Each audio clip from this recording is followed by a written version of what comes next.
नमस्कार, मैं हूँ किरण जैन और आप देख रहे हैं अमर उजाला डिजिटल।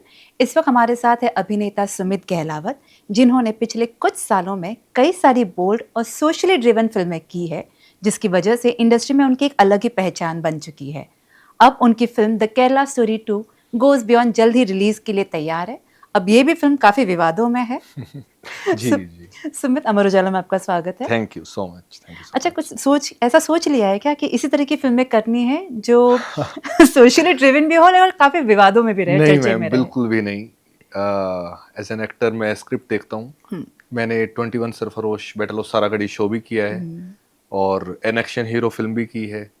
आने वाली कुछ फिल्में भी हैं जो प्रॉपरली मसाला फिल्म है, तो ऐसा बिल्कुल नहीं है। उसमें भी एक फिल्म जरूर है जो विवादों में है। कौन-सी? अच्छा, टाइटल। हाँ जी, अब उस पर पता भी नहीं हम ये क्या बात हो तो रहा है मेरे करेंगे। साथ। अब वो टाइटल की वजह से विवादों में आ गई है, बट वो फुल ऑन मसाला फिल्म है। हम्म, तो ऐसा कुछ नहीं है, कुछ चीजें जो उठती हैं वो कुछ ज्यादा ही ऊपर उठ जाती हैं, तो हम्म। इसीलिए शायद ऐसा हो रहा है। बट मैं बस स्क्रिप्ट देखता हूँ, अपना काम देखता हूँ और उसके आगे सोचता ही नहीं हूँ मैं कि क्या होना है, क्या कुछ नहीं है, उससे आगे मैं नहीं सोचता हूँ। स्क्रिप्ट का जिक्र किया है तो अगर केरला स्टोरी 2 की बात की जाए, जी ऐसी कौन सी खासियत आपको इस स्क्रिप्ट में लगी जहाँ पे आपको लगा कि इस फिल्म का हिस्सा जरूर बनना चाहिए? मैम, कैरेक्टर जो सलीम का कैरेक्टर लिखा हुआ था, हम्म, फर्स्ट टाइम जब मैंने पढ़ा तो एक्चुअली इतना चैलेंजिंग रोल मैंने नहीं किया था पहले और इतना बड़ा रोल भी मैंने नहीं किया था, टू बी ऑनेस्ट। तो जब वो पढ़ा मैंने तो ये चीज़ समझ आ गई थी कि ये करना बहुत ज़रूरी है एज एन एक्टर मेरे लिए, हम्म। कि क्या क्या चैलेंजेस आएंगे वो सब। तो मेन रीज़न ही ये था, स्क्रिप्ट और मेरा कैरेक्टर जो लिखा हुआ था वो।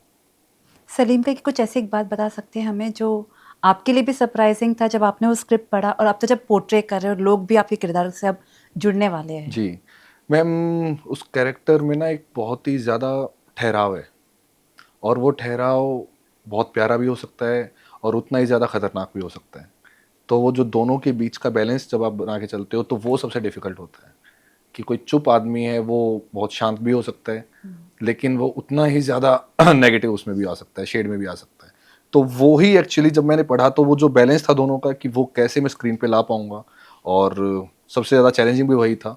तो वो पोर्ट्रे करना सबसे ज़्यादा मुश्किल था। सुमित, अक्सर बतौर रिपोर्टर हम एक्टर को पूछते हैं कि उन किरदार में ढलने के लिए जी किस तरह की प्रिपरेशन करनी पड़ी जी या कहीं से आपने किरदार को देखा हो। जब सलीम के किरदार की बात की जाए, जी।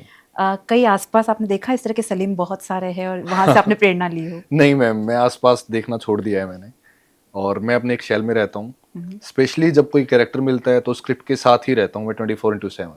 तो जो उसमें लिखा हुआ था वो ही इतना हैवी था मेरे लिए, हम्म, पढ़ना उसको बार बार पढ़ना। तो उसके अलावा कहीं और नज़र कहीं भी नहीं मेरी, और मैं जनरली मैं कहीं और देखता भी नहीं हूँ। मैं कहीं और चीज़ों में मेरी रुचि भी नहीं है। हम्म, शायद इसीलिए मैं एक्टर बना हूँ कि कला से ही प्रेम है, और उसी को तैयारी भी उसी में हो जाती है। मैं हम्म। एक्चुअली देखा जाए तो मैं उस फिलोसफी में बिलीव करता भी नहीं हूँ, एक्चुअली बिलीव नहीं करता हूँ कि आप कहीं और से कुछ उठाओ। अगर आप अपना ही दे सकते हो, अपनी तरफ से ही बना सकते हो, तो उससे बेटर आई थिंक कुछ नहीं हो सकता है। बट सुमित, ये फिल्म मानी भी जा रही है कि रियल लाइफ इंसिडेंट्स पर जी बेस्ड है। जी जी। तो जब आपके किरदार की ही अगर हम बात की जाए तो हम श्योर कई सारे ऐसे सलीम होंगे, चाहे आपने किरदार निभाने के लिए नहीं देखे होंगे, जी बट जी हम श्योर आप बहुत सारी कहानियां आप जानते होंगे। मैम, एक्चुअली नहीं जानता हूँ मैं। हाँ। नहीं मैम, एक्चुअली नहीं जानता हूँ मैं, शायद इसीलिए कि उस मामले में मैं थोड़ा सा अनपढ़ कह सकते हो आप, कि मैं किसी और चीज़ के बारे में देखता ही नहीं हूँ। मैं न्यूज़ वगैरह कुछ नहीं देखता हूँ। तो रियलिटी की बात आई तो मेरे लिए मैम हर कैरेक्टर रियल होता है। जो भी मैं स्क्रीन पे लाऊंगा, अगर मैं उसको अपना रियल नहीं बनाऊंगा तो मैं नहीं ला पाऊंगा उसको कैमरा के आगे, रियल पर्सनैलिटी उसकी। तो मेरे लिए चाहे कितना ओवर द टॉप भी हो, चाहे कॉमेडी भी हो, चाहे कुछ भी हो, मुझे उसको 100% रियल बनाना ही पड़ेगा। तभी वो, अगर मैं कुछ नेगेटिव कर रहा हूँ तो आप तक अगर उसका नेगेटिव इम्पैक्ट नहीं आया तो फिर एज एन एक्टर मेरे लिए फिर मतलब कहीं ना कहीं कमी रह गई है। तो मैं तो हर कैरेक्टर को रियल ही बना के देखता हूँ मैं। जब विपुल ने आपसे जब नरेट किया इस जी कहानी का, क्या नरेशन था? मैम, मैं तो फ़ोन से ही खुश था कि उनका फ़ोन आया और उन्होंने बुलाया कि पूरी फिल्म मेरे कंधों पे है, क्योंकि इससे पहले काम किए हैं, बट इतना बड़ा काम नहीं मिला था। हम्म, तो मैं तो उनको सबसे पहले थैंक यू ही बोल सकता था, कि ट्रस्ट करने के लिए, कि क्योंकि बहुत एक्टर्स हैं मैम, हम्म, और ट्रस्ट करना किसी के ऊपर कि हाँ ये कर लेगा। तो मेरा उस दिन से लेके जब तक शूट खत्म नहीं हुआ बस यही एक वो था कि मैं हम्म, उनके ट्रस्ट को तोड़ूं ना एज एन एक्टर। कहीं भी मेरी तरफ से कमी ना आए, कि उनके मन में ये ना हो कि किसी और एक्टर को ले लेता या फिर कोई और बेटर कर लेता। तो मेरी रिस्पॉन्सिबिलिटी मैम वहीं तक थी। जिस दिन शूट खत्म हुआ मेरी रिस्पॉन्सिबिलिटी खत्म हो गई वहां से। सलीम की ऐसी कोई बात जो सुमित को काफी चौंकाने वाली लगी थी निभाते वक्त? बहुत बातें हैं मैम। एक्चुअली रियल लाइफ में आप जितना करते हो ना, ज्यादातर चौंकाने वाली ही होती हैं, क्योंकि रियल लाइफ में आप नहीं होते हो। आप वैसी कॉमेडी भी नहीं करते हो, आप वैसे नेगेटिव इंसान भी नहीं होते हो। तो वो उन चीज़ों को जब आप परफॉर्म करते हो, उससे पहले एक लाइट माहौल रखना बहुत ज़रूरी है। मैं पर्सनली यही करता हूँ कि सेट पे मुझे पता है बहुत ही डिफिकल्ट सीन होने वाला है, बहुत ही नेगेटिव शेड का सीन होने वाला है, तो उससे पहले मैं पर्सनली बहुत ही लाइट माहौल रखता हूँ अपने आसपास, कि हाँ सबसे हंस लिया, हाई वाई कर ली, सब कुछ अच्छा, ताकि उसका इम्पैक्ट बाद में मेरे ऊपर ना रहे। और मैं सेट से निकल के मैं सोचता भी नहीं हूँ मैम इस बारे में। सेट तक ही मेरा काम होता है, पैकअप हुआ, डन, चलो अब तो नेक्स्ट डे सेट पे आके ही सोचता हूँ मैं उसके बारे में। जब विपुल से बात हो रही थी तो उनका कहना था कि उन्होंने कई सारी रियल कहानियों को जी जी पढ़ा जी है, जी, देखा है, करीब से देखा है, तब जाके उन्हें लगा कि ये बिल्कुल। हकीकत बाहर आना जी चाहिए। जी ये सवाल आपसे भी बनता है फिर तो। मैम, पक्का अगर मैं विपुल सर की जगह होता तो अगर उतनी पढ़ाई करनी पड़ेगी उसके लिए मैम। उसमें जैसे मैंने बताया कि मैं काफ़ी लैग करता हूँ उन चीज़ों में, कि ये भी पढ़ लूँ वो भी पढ़ लूँ, तो उतनी शायद पढ़ाई नहीं की मैंने वैसे। तो इसी चीज़ में रह गए हम, एक्टिंग एक्टिंग में, कि हाँ अपने काम को कैसे करें। तो शायद इसीलिए भी हो सकता है। पर हाँ मैम, मैंने क्योंकि पहले वहाँ खेलना ही रहता है मैम, नॉर्थ में आपको पता है कि पहले खेल खेल में निकल जाता है, कॉलेज में आप मस्तियों में गुजर जाते हो। मुंबई आया मैं 2014 में, यहाँ आके आपको ये रहता है कि काम कब मिलेगा, कैसे मिलेगा, तो उसी उसमें ही सारा फेज निकल गया। विपुल ने ऐसी कोई बातें आपको जो सेट पे आपने सुनी हो, कही हो, जो शेयर नहीं कर नहीं पाए? मैम, सिर्फ स्क्रिप्ट के ऊपर। अच्छा। हाँ, कि सीन ये है, इसको कैसे कर सकते हैं, सिर्फ वो। शुरुआत से थोड़ा सा भी इल्म था कि ये फिल्म जब बनेगी तब कंट्रोवर्सी जरूर होंगी? मैम, सोचते तो हम यही हैं कि ना हो कंट्रोवर्सी, क्योंकि उससे थोड़ा सा एज एन एक्टर्स हमारा काम पीछे रह जाता है। लोग एक्टर की बात कम करते हैं, बाकी चीज़ों की बात ज़्यादा करते हैं, क्योंकि बहुत मेहनत की हुई होती है हमने भी। तो वहाँ थोड़ा सा बस बुरा लगता है कि बाकी फिल्मों में जैसे एक्टर्स की बात होती है, यहाँ भी अगर हो ज़्यादा कि किसी एक्टर ने काम कैसा किया है, आपको बुरा लग रहा है, तो उसका काम कहीं ना कहीं अच्छा होगा इसीलिए बुरा लग रहा है, तो उसकी बस वो एक वो रह जाती है मैम। लेकिन फिल्म के टाइम पे ऐसा नहीं था, मतलब ऐसा सोचा नहीं मैंने। तब तो बस यही था कि अपना काम ईमानदारी से करो। और हाँ, अब थोड़ा सा ये लगता है कि अगर एक्टिंग की बात हो जाए तो ज़्यादा अच्छा होगा। शूटिंग के दौरान ऐसा कोई एक्सपीरियंस जो शेयर कर पाए मैम, हमारे साथ? शूटिंग के दौरान तो मैम बहुत ही कंफर्टेबल माहौल था एक्चुअली, लाइट हार्टेड, सब सेट पे बहुत अच्छे थे। कोई सीरियसनेस नहीं थी ऐसी कि मतलब कि ऐसा कर रहे हैं या फिर ऐसा सीन वो कर रहे हैं, ऐसा कुछ भी नहीं था। पता भी नहीं चला मैम कब शूट खत्म हो गया।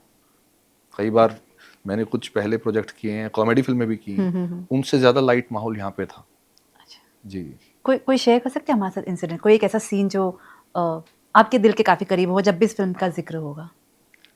मैम, सीन एक्चुअली काफ़ी हैं। फिल्म देख के पता चलेगा आपको, काफ़ी है, बट एक रिस्पॉन्सिबिलिटी खुद से ही एज एन एक्टर आपको फील होती है कि जो को एक्टर है मेरी उल्का, तो कई सीन ऐसे थे कि उससे पहले ही आप खुद ही इतने गिल्ट में होते हो कि ये सीन है, एज एन एक्टर मैं परफॉर्म करने वाला हूँ, नेगेटिव कैरेक्टर है, तो करना पड़ेगा आपको। बट उससे पहले ही आप खुद ही गिल्ट में होते हो कि यार सॉरी यार, मैं ये सब कुछ अभी होगा, बट वो भी समझती है कि हाँ प्रोफेशनल हैं, करना पड़ेगा। तो वो एक गिल्ट एज अ ह्यूमन वैसे आ जाता है कि आप कुछ नेगेटिव शेड कर रहे हो, बट वैसे ओवरऑल वैसे अच्छा एक्सपीरियंस रहा वैसे। फिल्म केरला में काफी विवाद जी जी अभी शुरू हो जी। चुका है, बट एज एन एक्टर आप चाहोगे कि अपनी फिल्म सभी जगह रिलीज हो ताकि देख पाए आपके बिल्कुल लोग? मैम, ये तो हमारा वो मतलब सबसे ज़्यादा बड़ा सपना ही ये होता है कि जितने ज़्यादा लोग देख सके उतना ज़्यादा अच्छा है हमारे लिए, ताकि कुछ तो हमें मिले, कोई नेगेटिव बोले पॉजिटिव बोले, कुछ ना कुछ तो टेक मिले हमें। कि ज़रूरी नहीं है पॉजिटिव टेक ही मिले, आप सीखते हो कि काम अच्छा नहीं किया कोई ये भी बोलेगा तो वहाँ से ही पता चलेगा कि कुछ कमी रह गई हो, तो पर उसके लिए पहुँचना बहुत ज़रूरी है फिल्म का लोगों तक। तो वो तो जेन्युइनली मैम 100%, जितने ज़्यादा लोग देखेंगे उतना ज़्यादा अच्छा है हमारे लिए। चलिए आने वाली फिल्मों की बात की जाए, एक लंबी जी है, पहले शुरू करते हैं घुसखोर पंडित। जी फिर से एक विवादित जी टाइटल है, जी। बट सिर्फ टाइटल को लेकर विवाद है। करेक्ट अगर करेक्ट बता सके हमें कहानी के थोड़े पंच की, किस तरह की कहानी होगी और आपका कैरेक्टर किस तरह का है? मैम, बहुत ही मज़ेदार कहानी है, थ्रिलर है, बट सीरियस थ्रिलर नहीं है, एक रात की कहानी है बस। और जो कैरेक्टर है मनोज सर का, वो एसआई हैं, एसआई पंडित, और मैं उनका जूनियर हूँ एएसआई। तो बहुत सौभाग्य मिला मुझे कि सारे सीन उन्हीं के साथ थे मेरे, और बहुत ज़्यादा सीरियस नहीं था सब कुछ। सीरियस है बट बहुत ज़्यादा सीरियस नहीं है, अच्छा। क्योंकि कैरेक्टर ही उनका बड़ा फन लविंग टाइप में है, जैसा कि टाइटल जो पहले टाइटल था था, उससे आपको पता चलेगा। यस। तो but amazing experience ma'am, amazing.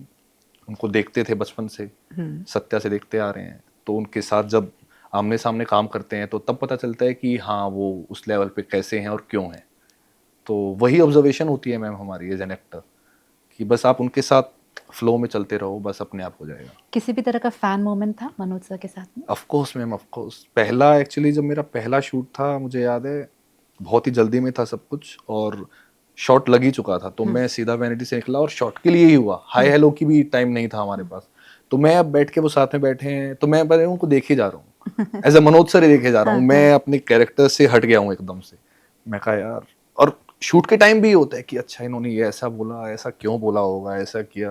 और कुछ इनपुट्स भी होते हैं कि आप शुरू में डरते हो कि सर मैं ऐसे कर लूँ, सर ऐसे कर लूँ, पर इतना कंफर्टेबल कर दिया उन्होंने 2 दिन में ही कि फिर ये हो गया कि हाँ मैं भी इम्प्रोवाइज कर रहा हूँ, वो भी हंस रहे हैं, हाँ अच्छा इम्प्रोवाइज किया सर, ऐसे कर लेते हैं। तो वो 2 दिन तो रहता है सर, वो मैम वो फैन मोमेंट रहता है उनके लिए। तो उनके साथ तो कुछ ज्यादा ही था। ज़्यादा ही था। Yes yes. घूसखोर पंडित, जब आपको ये टाइटल सुनाया गया था तब लगा था कि ये इस तरह का टाइटल है, क्या किया तब जाए? मैम एक्चुअली उस पे स्लेट पे था नहीं कुछ भी। अच्छा, स्लेट पे। नहीं नहीं, तब तक था नहीं अच्छा, जब कुछ तक भी। आपने, कि आपको पता ही नहीं था टाइटल नहीं क्या है? नहीं नहीं नहीं, नहीं। अच्छा। तब तक स्लेट पे नहीं था। तो इसीलिए बस ये था कि हाँ कोई फिल्म कर रहे हैं नेटफ्लिक्स की, वो ही बड़ी बात थी कि उनके साथ स्क्रीन कर रहे हैं, शेयर कर रहे हैं, तो वही बड़ी बात थी। अच्छा, पहली बार जब पता चला कि आपकी इस फिल्म का नाम घूसखोर पंडित दिया गया है? मैं पता चला तब तक तो पूरे देश को ही पता चल गया था, साथ में ही हुआ सब कुछ, उस देश के साथ ही हमने देखा। अगर आपको मौका दे दिया, चलिए अगर आप नेटफ्लिक्स वाले आप ही से कह दे कि चलिए आप तो इस फिल्म, पूरी फिल्म का हिस्सा रह चुके, आप क्या नाम देना चाहेंगे स्टोरी को मैम ध्यान में मैं रखकर? तो, मेरा जो कैरेक्टर नेम है उसमें तोमर है, एसआई तोमर। अच्छा। तो मैं तो तोमर और पंडित मैं तो ये देना चाहूंगा, मैं अपना नाम भी डाल मनोज दूंगा के साथ साथ में कि हाँ। तो मेरा पर्सनल टेक तो, पर वो लेंगे ही नहीं, इतनी अच्छी चीज नहीं लेंगे, मुझसे पता है। बट आई एम श्योर आपने भी उम्मीद तो नहीं किया होगा, राइट, कि इस पर भी इतना बड़ा विवाद हो सकता नहीं है नहीं और इस मैम, तरह की। बिल्कुल भी नहीं। वही मैं कह रहा हूँ कि मैं तो अपना चुपचाप ईमानदारी से काम करता हूँ, उसके बाद कुछ ना कुछ कंट्रोवर्सी अपने आप ही आ जाती है। इस फिल्म का तो सोचा भी नहीं था कि जी यहाँ भी आ जाएगी, जी। होपफुली उसके बाद ना आए। एज एन आर्टिस्ट लगता है कि कहीं ना कहीं क्रिएटिविटी भी दब जाती है इस पूरे चर्चे की वजह से? 100% मैम। क्रिएटिविटी, वही मैं कह रहा था ना कि एज एन एक्टर आपका काम थोड़ा सा पीछे हो जाता है, बैकफुट पे आ जाता है, जो कि बस इसी चीज का एक आपको दुख भी होता है। आई होप कि फिल्म रिलीज के बाद एक बार सब लोग देखें तो एक्टर्स की भी बात हो, ओके। कि उनका काम कैसा लगा, क्या नहीं लगा, सिर्फ कंट्रोवर्सी की बात ना हो। तो घूसखोर कौन सिर्फ पंडित ही रहते हैं या तोमर भी घूसखोर है? मैम हूँ तो उनका साथी ही मैं। पर इतना टाइम नहीं है फिल्म में, एक ही रात की कहानी है, तो मैं केस भी लगा हुआ हूँ। अच्छा। हाँ, उनके पास भी टाइम नहीं है। वो पहले पास्ट में करते होंगे, पर फिल्म के दौरान जो एक रात की कहानी है, केस सोल्व ही कर रहे हैं बस अच्छे से। ओके। नवाज के साथ में भी एक फिल्म है, जी तो उस जी बारे में भी हमें बता पाए थोड़ा बहुत? मैम, वो अभी ऑफिशियली अनाउंस नहीं किया है, बट हसन एमडी करके शो है, Yes. दिया मिर्जा और नवाज सर हैं। तो वो भी अमेजिंग एक्सपीरियंस था, बहुत ही खुश थे। जाते टाइम उन्होंने कहा, मुझे याद है कि लास्ट डे था शूट का, तो निकल रहे थे नवाज सर, फिर वापस मुड़े और कहा अच्छा काम किया है तूने। मैं कहा सर थैंक यू सर। तो वो बड़ी बात है मैम, उनके मुंह से निकलना ये बात मेरे लिए।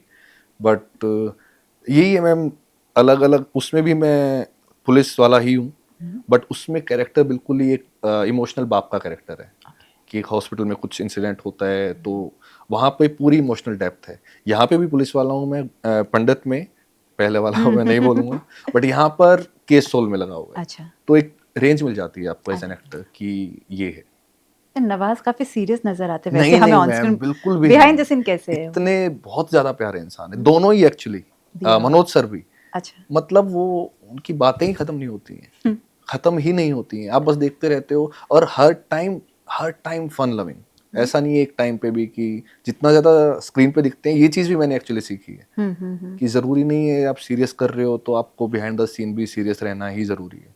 होमवर्क अच्छे से करके आओ तो फिर जैसे रहो वैसे अच्छा है। मनोज और नवाज दोनों ही थिएटर बैकग्राउंड से आते हैं। कितना क्रिएटिविटी या कितनी मेहनत दिखती है उनकी जब आप उनके साथ में काम करते हो सेट पे? रिहर्स करना होता है या फिर कभी ऐसा लगता है कि वो आते हैं, अपना मैम डायलॉग बोलते हो निकल जाते हैं। एक्चुअली मैम कमाल की बात ये है कि पता ही नहीं चलता कि वो एक्टिंग कब करके चले गए। आपको लगता है कि अरे ऐसी बात की और ये हुआ और वो चले गए, अच्छा हो गया काम। और जब स्क्रीन पे देखते हो आपको लगता है ओ, वो छोटी छोटी चीजें वो कब कर जाते हैं नहीं पता चलता मैम। आई थिंक इसीलिए कुछ लोग ही वहां तक पहुंच पाते हैं। ये बहुत बड़ा चैलेंज भी होता है एज एन एक्टर कि आपने इतना हार्ड वर्क किया होता है कि वो हार्ड वर्क स्क्रीन पे ना दिखे। तो ये सबसे बड़ी सीख ही मैंने ये ली है। सुमित, जैसे आपने कहा कि आप एक बहुत अच्छे ऑब्जर्वर है, काफ़ी जी। ऑब्जर्व करते हैं, तो नवाज की अगर बात की जाए, ऐसी कौन सी बात थी, ऑब्वियसली नॉट कैमरा के सामने, बट बिहाइंड द कैमरा, ऐसी कौन सी बात है उनमें जो आपने ऑब्जर्व की है जो किसी को नहीं पता है? मैम वो ना आपसे बहुत सारा मजाक कर रहे होंगे, अच्छे से बातें कर रहे होंगे, पर कहीं ना आपको ये पता है कि सबकॉन्शियस माइंड में उनका वो कैरेक्टर चल रहा है, छोड़ते नहीं है। आपको लगेगा कि हाँ इस टाइम पे हम बहुत फनी बात कर रहे हैं या फिर कोई, पर वो सबकॉन्शियस माइंड में कहीं ना कहीं आपको दिख जाएगा कि हाँ अच्छा अच्छा अच्छा वो चल रहा है, साथ में पैरेलली चल रहा है। किरदार में है। यस यस, वो पैरेलली चल रहा है, आपको दिखेगा नहीं, बहुत ही ज्यादा आपको अंदर घुसना पड़ेगा कि ओके ओके है वो सब कुछ भी चल रहा है, ऐसा नहीं है कि वो सब कुछ छोड़ दिया है। और मनोज की कौन सी ऐसी बात जो आपने ऑब्जर्व की हो? मैम वो तो मैम मनोज सर तो मतलब वो सेट पे आते ही हैं, आते ही उनका मजाक शुरू हो जाता है। आते अच्छा। ही। बट उनकी कमाल की बात ये है मैम कि एक सीन कर रहे थे हम, उनको सीन का ना पूरा कुछ लाइंस थी उनकी, तो उन्होंने कहा कि इन लाइंस की जरूरत नहीं है। लोग क्या करते हैं, ज्यादातर एक्टर्स ये चाहते हैं कि ज्यादा से ज्यादा लाइंस हो परफॉर्म करने को, वो लाइंस हटवा देते हैं कि ये 4 लाइंस की मुझे बोलने की जरूरत नहीं है, तो कि एक काम करो इनको हटा दो, इनके बिना भी काम चल रहा है। तो वो मैं कहा ओके, मैं कहा ठीक है, उनके साथ 2 लाइन मेरी भी चली गई, वो अलग बात है, मुझे चाहिए थी। पर हाँ ये कमाल की बात सीखी मैंने, लाइन बोलना ही सब कुछ नहीं है। बॉबी देओल के साथ में भी आप एक काम जी फिल्म जी जी कर चुके हैं। जी, कर चुका जी जी। तो उस बारे में बताइए हमें थोड़ा। मैम वो तो उनसे 10 मिनट बात करके लगता है कि आप उनसे सीनियर हो। मतलब वो इतने बच्चे टाइप के इंसान है, इतने क्यूट हैं। तो वो बहुत शांत हैं, बहुत ही शांत हैं। उस फिल्म में आपका किरदार का बारे मैम में? उसमें एक्चुअली बहुत ही छोटा सा कैरेक्टर है वो। मैं काफ़ी टाइम से अनुराग सर के साथ काम करना चाह रहा था, तो एक दिन उनका फ़ोन मैसेज आया कि कल सेट पे आ जा, देखते हैं कुछ। तो मुझे लगा कि चलो थोड़ा बहुत एज असिस्टेंट थोड़ा सी हेल्प कर दूंगा। बोले नहीं नहीं तू एक्टिंग कर, मैं लगाता हूँ 2-3 शॉट तेरे और अच्छा। कुछ बनाते हैं छोटा मोटा। तो छोटा मोटा बना, ज़्यादा नहीं है, बट एक वो एक्सपीरियंस फील किया मैंने उनके डायरेक्शन में काम करने का, अच्छा, और 5-6 दिन सेट को पूरा देखने का, तो वो एक्सपीरियंस ज़्यादा मैटर कर रहा था मेरे लिए। तो बॉबी तो के साथ सीन्स हैं आपके? हाँ जी, एक सीन है। एक सीन हाँ है। जी, एक end scene. How is he as a co-star? Amazing ma'am, amazing. मेरी शायद किस्मत भी अच्छी रही है, वरना ये होता है कि कोई तो आपको ऐसा मिले कि हाँ एक्सपीरियंस खराब रहे। शुरू से ही जो मैंने काम किए हैं ना, एक्शन हीरो में जयदीप अहलावत भाई साहब थे, जी। 21 सरफरोश में मोहित रैना था, तो शुरू से ही जितने काम किए हैं मुझे लोग अच्छे ही मिले, चाहे टीम के लोग हों या को एक्टर हों। तो वैसा कुछ ऐसा हुआ ही नहीं है कि किसी की ईगो आगे आ रही है या फिर कुछ वैसा वो है। सब एक फ्लो में अच्छे से काम करते हैं। इस मामले में सच में किस्मत अच्छी है, वैसे सबके साथ ऐसा नहीं होता है, फिर भी सुनते रहते हैं कुछ ना कुछ। जी, शुरुआत से सुमित एक्टिंग का शौक था? नहीं मैम, शुरुआत से नहीं, शुरुआत से फिल्में देखने का शौक था ओके। बहुत ज़्यादा। मैं गोविंदा का बहुत बड़ा फैन था, मतलब आज भी हूँ। मुझे लगता है उनसे बेटर एक्टर आज तक नहीं पैदा हुए इस देश में। अच्छा। सीरियसली मुझे लगता है कि उनकी जो टाइमिंग थी, तो फिल्में देखने का बहुत शौक था। कॉलेज में, स्कूल में, हर एक फिल्म देखनी है। कॉलेज में हम थिएटर करते थे अलग अलग जगह जाके फेस्टिवल्स में, तब फाइनल ईयर तक आते आते ये हुआ कि, पर वो प्रॉपर था कि जाऊंगा तो फिर वापस नहीं आऊंगा। ये नहीं था कि हाँ देख लेता हूँ, ये कर लेता हूँ। 1 महीना जॉब की मैंने, और टिकट पहले ही करवा रखी थी मुंबई की। अच्छा। हाँ, तो वो बोले क्या जॉब जॉब, क्या था आपका? डीकैथलॉन एक कंपनी आपने सुना होगा, हाँ, तब हाँ। बहुत नई कंपनी थी, हाँ, तो तब शुरू हुई उसमें थी। मैं एग्जीक्यूटिव था। अच्छा। तो एक ही में, तब तो बिल्कुल ही नहीं थी, किसी को कहाँ, पता भी रोहतक नहीं में? था। चंडीगढ़। चंडीगढ़ में, जी जी अच्छा। जी। तब तो पेरेंट्स को भी नहीं पता था डीकैथलॉन कुछ है, अब तो खैर बहुत टाइम हो अब गया तो है। बड़ा हो गया। पर वो मैं पहले ही टिकट करवा चुका था, तो उन्होंने भी बोला कि 1 महीने में छोड़ के जा रहा है, कोई परेशानी है? मैं कहा नहीं नहीं, बहुत मजा आया 1 महीना, बट अब नहीं जा पाऊंगा तो कभी नहीं जा पाऊंगा। ठीक है। हाँ जी, तो बस फिर 14 में मैं मुंबई आ गया था। अच्छा, और शुरुआत कैसे हुई फिर? शुरुआत में एक्चुअली शुरुआत हुई मेरी मेरी इसमें भी अब ज़्यादा ही किस्मत अच्छी हो रही है। मेरी मेरी किस्मत अच्छी थी कि जयदीप अहलावत भाई साहब का सपोर्ट शुरू से ही रहा है। अच्छा। हाँ जी, वो मेरे मेंटोर भी हैं। हम्म। तो एक आपको तसल्ली रहती है कि कोई एक बंदा आपको देख रहा है, आप कहीं गलत जाओगे तो बोल देगा। कैसे मुलाकात कैसे हुई थी मैम वो जयदीप भी से? रोहतक से हैं। हाँ, अच्छा उसी तरह से। और हाँ। हाँ जी, तो एक भाईचारे वाला ही शुरू से ही हमारा वो है, 13 से ही जानता हूँ मैं। अच्छा। मुंबई आने से पहले ही मैं उनको जानता था कि हाँ, फिर वो धीरे-धीरे विद द टाइम काफ़ी ज़्यादा हमारा वो अब तो फैमिली है, मेंटोर है मेरे, सब कुछ एक्चुअली वही है। तो एक शुरुआत से ही उन्होंने एक चीज़ बोली थी मुझे बहुत अच्छी कि साँस लो, साँस लो। तब नहीं समझ आती थी कि साँस लो मतलब साँस तो ले ही रहे हैं। तो धीरे-धीरे विद द टाइम कि हाँ, ओके, कि शहर में साँस लेना बहुत ज़रूरी है। और मुझे कोई जल्दबाज़ी कभी भी नहीं थी कि मुझे अभी काम चाहिए, 1 साल हो गया, 2 साल हो गया, 4 साल हो गए, वो मुझे कभी नहीं था। मुझे ये था कि मैं अपनी तरफ से मेहनत कर रहा हूँ और बीच-बीच में उनसे पूछ रहा हूँ कि मैं ठीक जा रहा हूँ, या कई बार आदमी सोचता है कि ठीक जा रहा है, शीशे में कभी देखता नहीं है, औरों की बातों में लगा रहता है, उसने ये किया, वो किया। तो वो एक मुझे था कि हाँ, मैं ठीक जा रहा हूँ तो काम मिल जाएगा, कभी भी मिले पर मिल जाएगा। अभी भी नहीं मिलता, 10 साल बाद मुझे पता है मिल जाएगा। तो वो कभी जल्दबाज़ी मुझे नहीं थी। शुरू कभी के टाइम थोड़ा मुश्किल रहता है, हाँ, 2-3 साल, क्योंकि बात करने के लिए कोई नहीं होता आपके पास। अब सबसे बड़ा मुद्दा यहाँ पे इस शहर में ये है कि बात करने के लिए कोई नहीं होता है। पर अच्छा सर्कल अगर एक बार बन जाए, तो काम से भी ज़्यादा इम्पोर्टेंट वो सर्कल आपके काम आता है। कभी ऐसा हुआ है कि काम नहीं मिल रहा हो या फिर तलाश में हो, जयदीप ने कुछ रिकमेंड कर दिया हो आपको? मैम रिकमेंड एक्चुअली नहीं कर सकते मैम ऐसे। उससे ये हम भी सुनते थे पहले, बट नहीं होता मैम ऐसे। क्योंकि एक्टर है मैम वो भी, कि वो भी अपने काम के लिए 10 चीज़ें उनकी भी वो होती हैं। आप किसी पे वो नहीं बन सकते कि बर्डन नहीं बन सकते कि मेरे लिए भी अब मुझे रेकमेंड करो या फिर वो करो। सबकी अपनी जर्नी होती है। तो ये शुरू से ही क्लियर था कि नहीं, अपना अपनी जर्नी अपनी इंडिविजुअल रखो। और हाँ, ऑडिशन दिया, ऑडिशन दिखाया ज़रूर कि कैसा है, ख़राब है तो क्या ख़राब है। वो हेल्प बहुत हो जाती है मैम। यस, तो आपको कई चीज़ों में क्लैरिटी मिल जाती है। क्या कभी कोई अभी मतलब कोई प्रोजेक्ट साइन करते हो तो ऐसा मेक श्योर करते हो कि एक बार जयदीप सर से डिस्कस कर 100% लें? हर चीज़, करते? हर चीज़। मेरे जितने ऑडिशन आज तक मैंने दिए पहले उनके पास ही जाते हैं। अच्छा, और कोई प्रोजेक्ट साइन करने से पहले भी सभी कुछ? 100%, 100% सब। एक तो उनके आपने साथ भी एक आ रही है, फ़िल्म आ रही है। अच्छा, ओके। हाँ जी, हाँ जी। बता सकते हो उसमें से? बस अभी शायद इसी साल आ जाएगी, हवाई फायर नाम है। अच्छा। बड़ी सिचुएशनल कॉमेडी टाइप में है, तो अच्छी फन लविंग फ़िल्म है। होपफुली इस साल में आ जाएगी वो। Perfect. Sumit, thank you so much for answering my questions and thank you all the so best much. for the film. Thank you Thank so you. Much, thank you. अगर आप ये video YouTube पर देख रहे हैं तो हमारे channel को सब्सक्राइब कर बेल आइकन दबाएं और Facebook पर देख रहे हैं तो हमारे पेज को लाइक करें।